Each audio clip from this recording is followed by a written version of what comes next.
There is a word that we have heard a lot in our mentoring and coaching, and that is narcissism.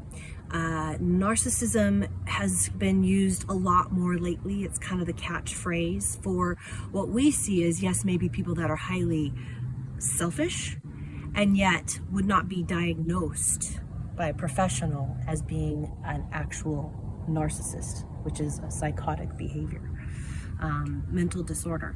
And so we work very hard on helping people not identify others as narcissists.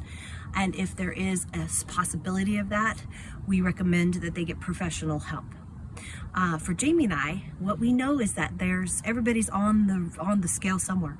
The extreme are the narcissist. No, I'm not talking diagnosable, but the narcissist, the highly selfish, and then the codependent who does everything for everybody to help themselves feel better because the other people feel better. Those are the two extremes that we're talking about, and we all fit somewhere in there. Sometimes I'm going to be the person who's more selfish. Jamie's going to be the person who's more about the other person. And sometimes it's vice versa. So it just kind of depends. In relationships, selfishness isn't okay. And also, there's a way that there can be a balance between being connected, being independent, and being interdependent with your partner. Check it out. Interdependence is really important.